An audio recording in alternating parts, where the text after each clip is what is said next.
Greetings engineers, welcome to today's session. In this session, we'll focus on the problem which is on your screen, where we are required to determine the moments of P, which is the force indicated by the red arrow, about point B and point A. So in this session, our focus will be on point A.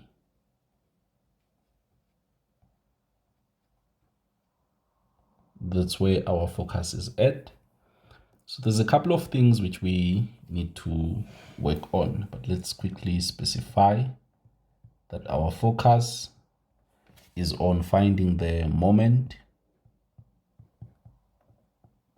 about point A.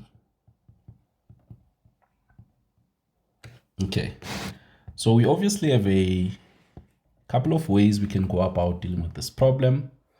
So the first thing which you should do, or just as a general rule, step one, when you deal with these problems, write the components of the forces of interest.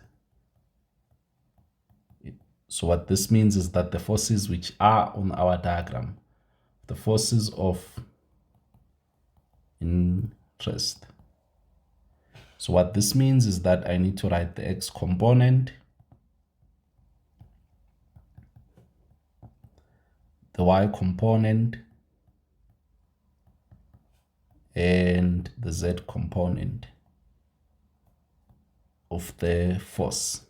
Okay, so i.e., in this case, it means I need to go and figure out what is px and what is py and what is pz. That's the first thing which I'm going to do. And then step number two, you can consider generally, is that you should write the coordinates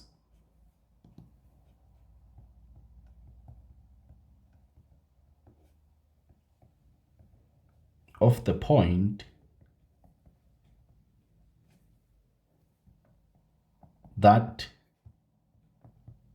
you want the moment at. The moment at. In our case here, as we said, it is point A. Okay, so point A, if you look carefully, we have a couple of ways of going about it. So we'll assume it is the origin. So the implications of that assumption mean, therefore, that point A is at 0, 0, and 0. Okay. And then we can go to step number 3, where on step number 3, you need to write down the coordinates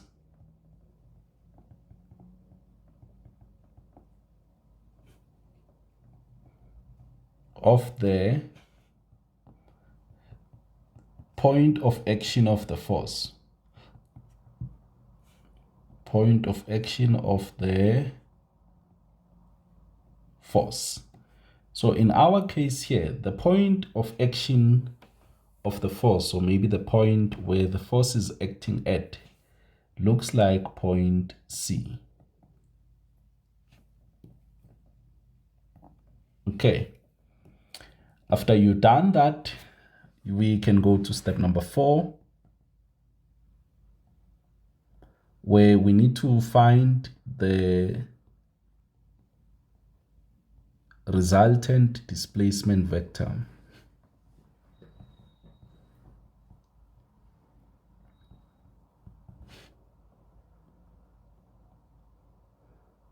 And that vector is called vector R, like that, where R in this case will simply be, if you look carefully, our force, very important, our R will always be given by, we want the moment from point A, but the force is acting at C, so we will draw a line from A to C.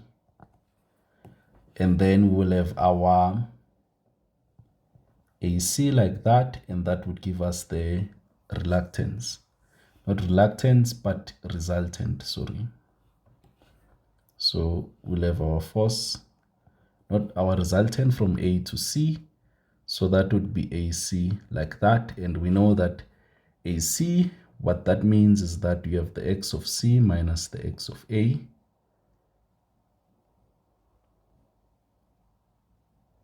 And then we have the y of C minus y of A. Then the z of C minus the z of A. Okay, now that we have our resultant, we can go to step number 5. And step number 5 is we need to compute the moment.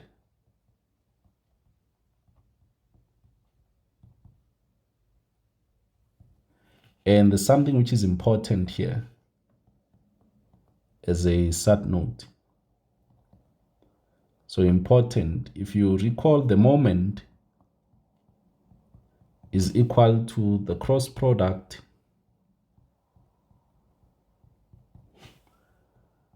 of the force and the resultant displacement vector.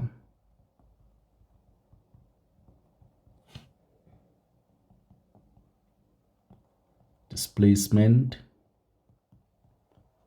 vector. What does this mean? It means the moment about point A will be given by a vector P, which describes the forces cross with A. And how does that look in general? Well, what will happen is we will have I, and then we'll have J, and then we'll have K. Then we need to take into account what is called the sign matrix, which gives us a plus, minus, and a plus. And then we need to put in our forces, where for the J, for the I, we put in Px, Py for the J, and Pz for the K. And then on our R factor, or the resultant factor, it will have an X component, which I will denote by Rx, and then Ry, and then Rz, like that. And then obviously you should remember how to compute the cross product. So when we are dealing with the I component, we'll go and draw a cross there. And because on I there's a plus, we'll keep the plus and then put in the I like that. And then if you recall, the cross product is always given by this times that, the green, minus Ry times Pz, which is the blue. So we have Py multiplied by Rz, and then minus Pz multiplied by Ry. Done with the x component. Remember, whatever multiplies I is the x component. So let us go to the y component.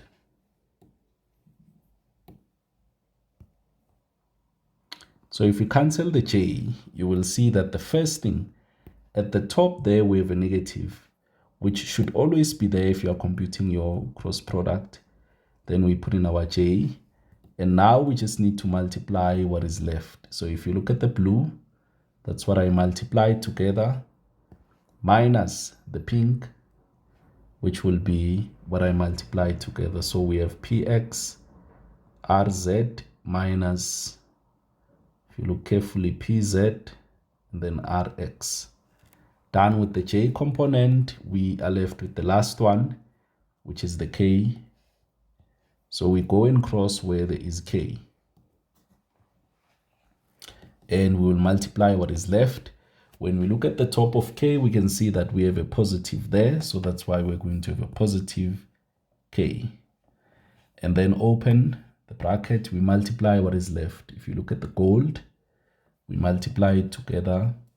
And if you look at the blue, we'll multiply together. So if you check, we'll have Px Ry minus Py Rx. And then this would be our moment about point A. We'll have an X component, a Y component, and a Z component. So let me go to the next page and we start our problem. Okay, so I'll copy that again, copy and paste it here, and then we start solving for our problem.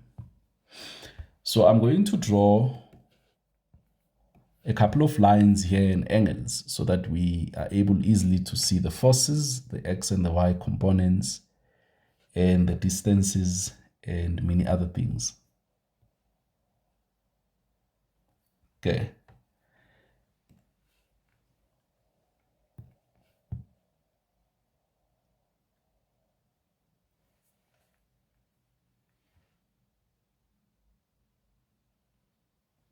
Right. So let's quickly go and fill in our answers here. So if you remember from back in the day, alternating angles would be when you are making a Z like that. So if you remember those alternating angles, hope you do remember. So that's what I'm going to use to kickstart and find most of the angles. So if you look carefully, we have 45 there. So it means here we should have 45 degrees. And obviously here we know that this is 90 degrees. So by virtue of that, that means here we have 45 degrees. And we know that the total angle here is 90 as given, which means here we have 45 degrees. And if you look carefully, because of the 45 and the 90, we draw a line going there. Because of the 45 and the 90 degrees, this here should also be 45 degrees.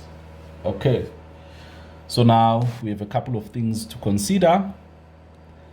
So let's quickly start with the X components of the force. So let's deal with step 1, where we are looking for the X components of the force P. So if you look carefully, Px, which is the X component of P, when I look at my diagram, it will be something along the blue highlighted line. If you look carefully, that simply will be 30 cos of 45 degrees. And this would be newtons. And then we have Py. If you think of Py carefully, it will be going up in the gold direction as indicated. So we'll have 30 sine of 45 degrees Newton. And then obviously Pz will be 0 here because we are working into D. Right, let's go to our calculator and quickly punch in these numbers which we have. So we have 30 sine of 45. If you look carefully, our answer becomes 21.21. So even this one will be 21.21 because sine of 45 and cos of 45 are the same. Right. Now that we are done with step number 1 of sorting the components of P, we can now go to step number 2. If you recall, let's go back. This shouldn't be here. Let's quickly remove it.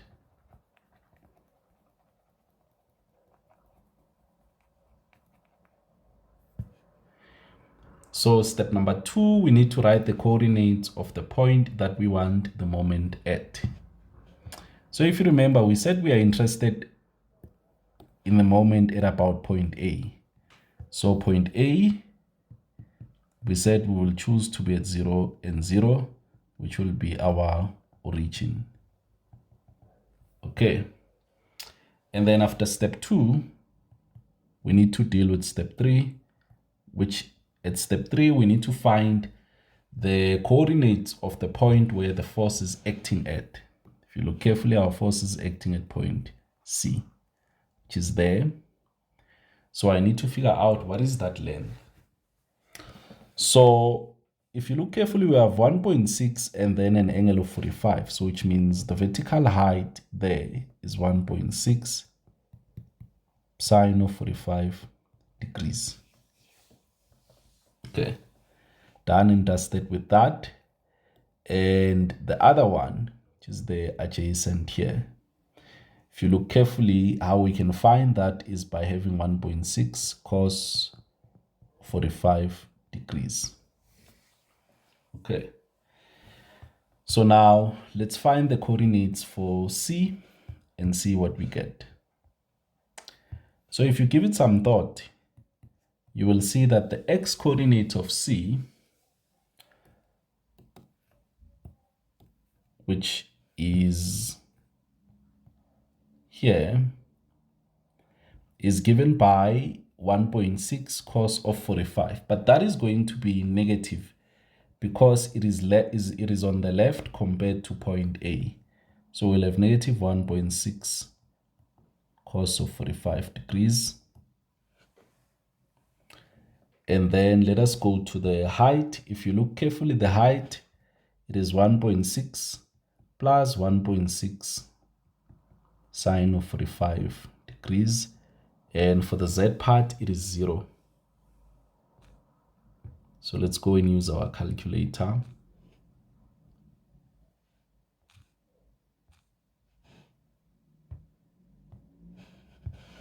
So we have negative 1.6 and then cos of 45. If you have a look carefully, our C is given by negative 1.13, comma.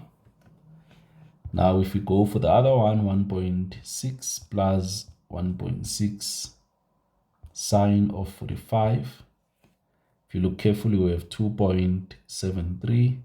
Then the Z is 0.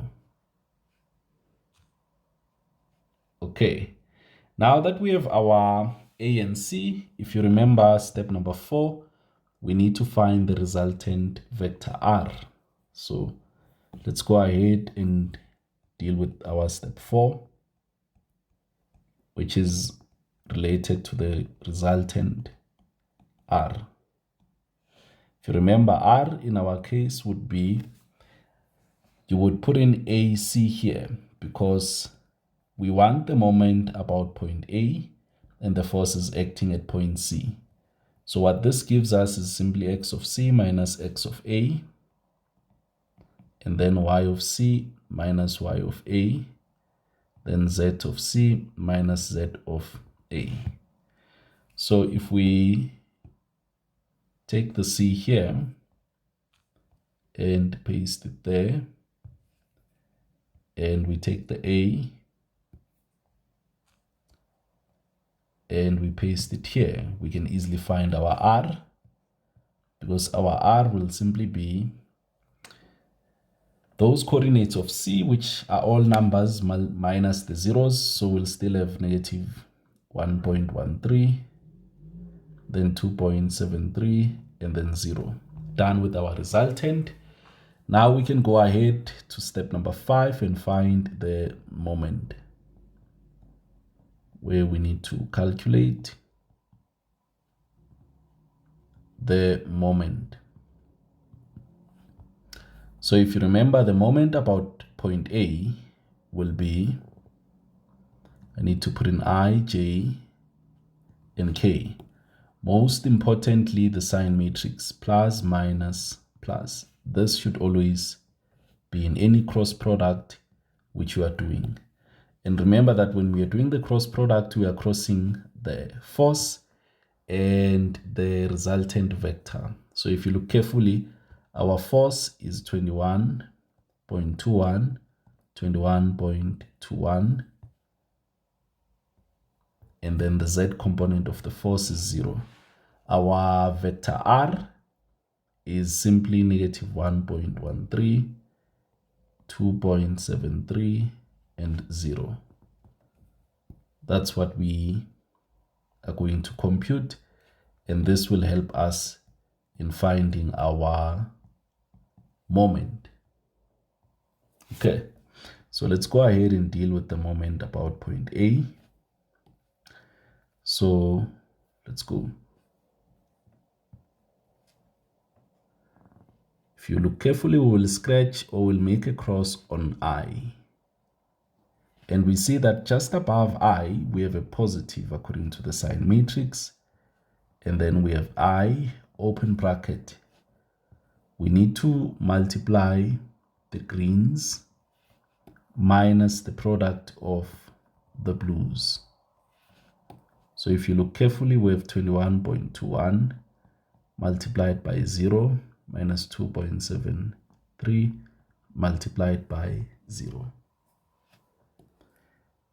And then now let's move to J.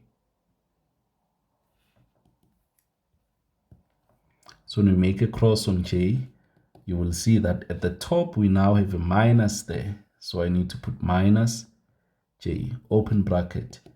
We need to multiply what is left. So if you look carefully, I need to multiply the blues, the blue numbers, and I need to multiply the green ones, like that. So if you look carefully, I have 21.21 multiplied by 0 minus negative 1.13 multiplied by 0.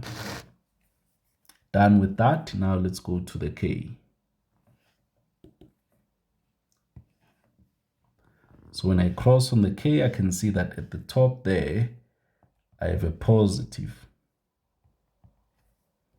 So we have a positive K, open bracket. Now let's deal with what is left.